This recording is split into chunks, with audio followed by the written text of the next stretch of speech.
All right, moving right along. This is 4b. So this is the integral of x over the root of x squared minus 4. We've got square roots here.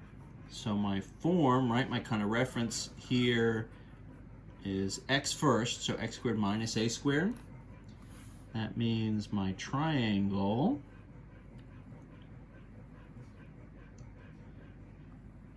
which I managed, that turned out okay. I was going to say I managed to draw it poorly each time, but I saved that kind of right at the last second. I feel like that looks semi-decent. So the triangle that goes with this particular root, right? So this is one where you actually need the x out here on the hypotenuse. We'll use our a value, right? So if a squared is 4, then that means our a value is 2. So that's going to come down here on the adjacent. What we're kind of setting up is the secant of theta would be x over 2, would be the hypotenuse over the adjacent. So x is 2 times your secant. All that leads us to the root here, x squared minus 4 on the opposite side, right? If we do a Pythagorean theorem and kind of solve for this, you'd say x squared would be, right, 2 squared, plus this would be kind of a b squared or something, right?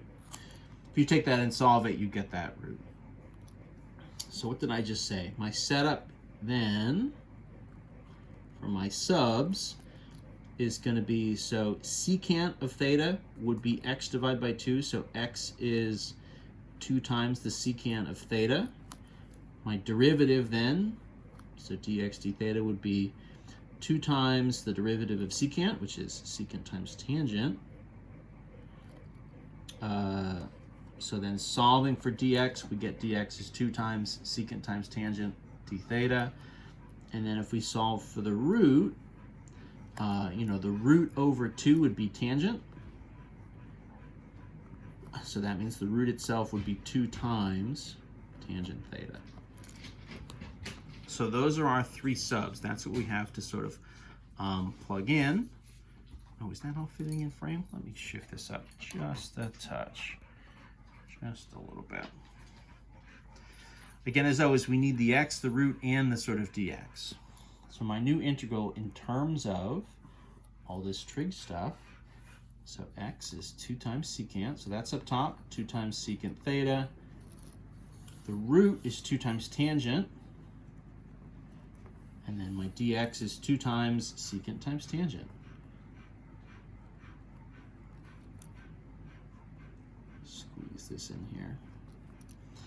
All right, so as always at this stage, let's just take a minute and try to sort of clean everything up before we go any further. So what about these 2's? So 2 is going to cancel 2, so I'll have 1, 2 left over. What about all my different trig stuff? What's going to end up where? Now this is interesting. So tangent and tangent. So those 2 tangents are going to wipe each other out, and then I have secant times secant. So then that's just going to be secant squared of theta d theta. That's about the best integral we could hope for, right? Secant squared just is the derivative of tangent. This is like an oasis of an integral relative to how sort of expanded and stretched out some of these other ones get. So this is just 2 times the tangent of theta plus big C. And so all I'm going to do then is say, okay, well, so then what was tangent relative to this original triangle? Tangent is just going to be the root over 2. So root of x squared minus 4 divided by 2 plus big C. In theory, I guess 2 cancels 2. So even better, root of x squared minus 4 plus big C all day. That is perfect. That's just what we want. Almost suspiciously nice. Why is that so nice? And the answer here is, well, this is actually an integral in the original. If we go back and look at it for a second, I mean, we're kind of in the 8-4 section of the test, so we're kind of in that mode and we're looking for substitutions. But this is actually one that you could have done even just with a regular u sub. We didn't do that, right? Because we're trying to do the techniques that we're given. But in theory, this is one that you could do with a u sub, and that would work, and that would be that. you would use, right, x squared minus 4 is your u, and then the derivative of that, right, 2x, right, would kind of cancel x for x. You get sort of an extra 1/2. You'd have kind of u to the negative 1/2, and you'd go from there. You know, that's a good way to maybe check your work, to kind of notice that and go from there. You know, in this section, I'm probably going to be looking for triangles and things. But, you know, if you have one that's sort of nice enough that you could actually do it as a regular U sub, or if it kind of fits some of these other forms, you wouldn't be surprised, right, if we're sort of doing all this trig stuff, you know, you could actually use, in theory, this same technique to kind of justify and come up with some of the arctan, some of the inverse, right, arctan, arcsecant, you know, those kind of setups. In theory, those are kind of coming out of these same sort of techniques.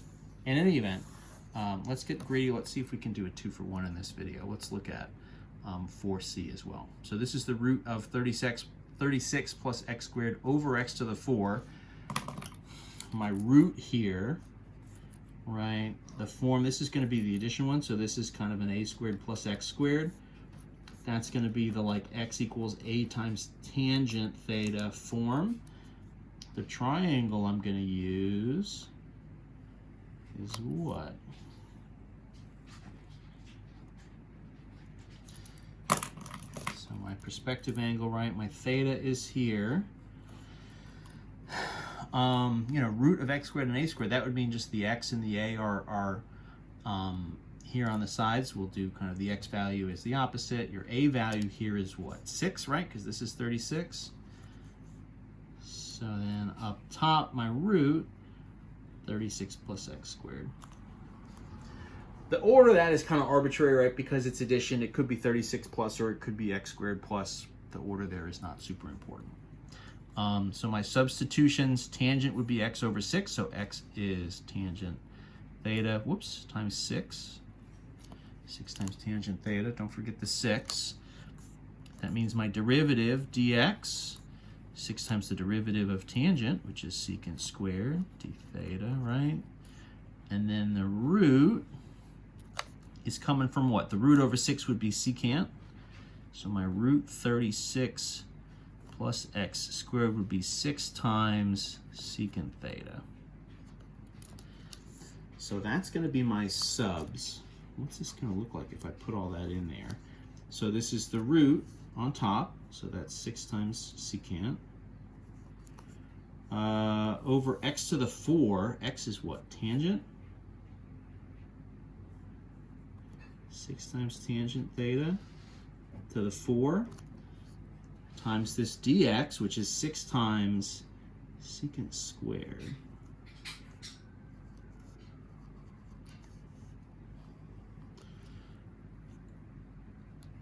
So something like that. This is an interesting one. What's going to happen here? Let's deal with all these 6's first. Shift this up so we have some more space. So this is 4 6's, this is 2 6's, so I guess there's going to be a 1 over 36. We'll have 2 extra 6's on the bottom. So fair enough, 1 over 36. And then this would be what? Secant cubed. So that's 3 secants up top, and then tangent to the 4 tangents on the bottom. Okay.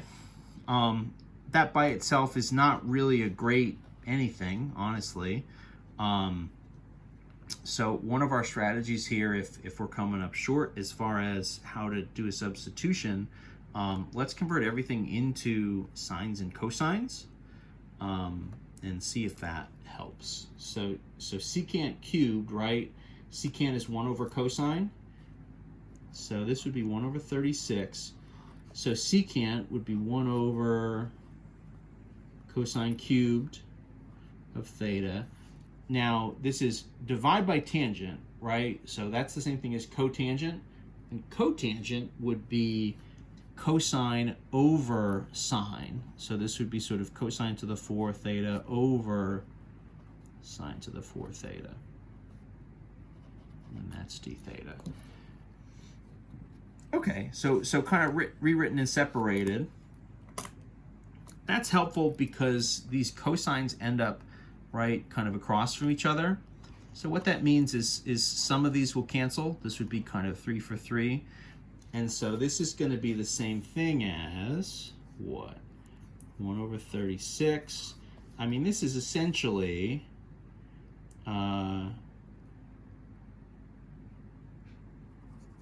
you know, 1 cosine over sine to the 4 theta, t theta. Now, we haven't really seen anything quite in that form, but what you should notice here is, you know, this is sines and cosines, and in particular, right, if I rewrite this, you know, instead of writing it as over sine to the 4 or trying to think of it as a cosecant or something, cosecant and cosine don't really match up in any sort of great kind of way. But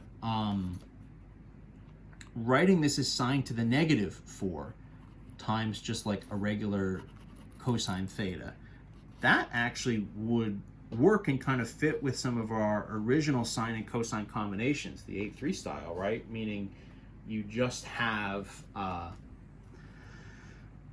you know, u is sine of theta, right? So I mean, if you kind of do this as a u sub, if u is sine theta, right, your derivative du d theta would just be cosine, right? Would be there. So this would kind of become, we're going to have to sort of spread this onto another page, I think, before we're done. So this is like u to the minus 4 cosine theta, right, du over cosine. Those guys are going to cancel. This is really like 1 over 36. This is just a simple u sub, where your du is u to the minus 4. Now this is sort of a u sub of a trig sub, right? So there's kind of layers and layers happening here. Let's do this antiderivative and then we'll kind of work backwards and unpack it. So this is kind of 1 over 36. This would be times what? So this would be, you know, u to the minus 4 plus 1 would be minus 3. So then this would be kind of times, you know, 1 over minus 3. So that's going to be a real, you know, kind of minus, oh gosh, whatever 3 times 36 is. It's like 108 or something. Plus big C.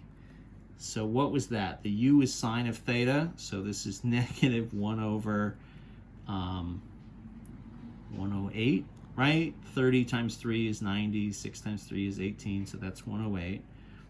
And then this is sine to the minus 3 of theta, right? Plus big C. At that point, you know, maybe then you'd say, okay, so that's kind of 1 over sine cubed. You know, that would be, you know, 1 over sine, right, is like a cosecant. So this would equal, you know, 1 over 108 cosecant cubed of theta plus big C. And then you get back into, so like what was our original triangle, right? So it's just the reciprocal of your sine function. So if sine was x over 6, so this is going to be like 1 over 108. So cosecant, right, would be 6 over x cubed. No, not over x. I'm sorry, right? The sine value here would be x over the root. So cosecant, sorry, I messed this up. 1 over 108. So cosecant would be the root over x. 36 plus x squared over x, and then that whole thing is cubed. So something like that's going to be our final. So there we go. Pretty good.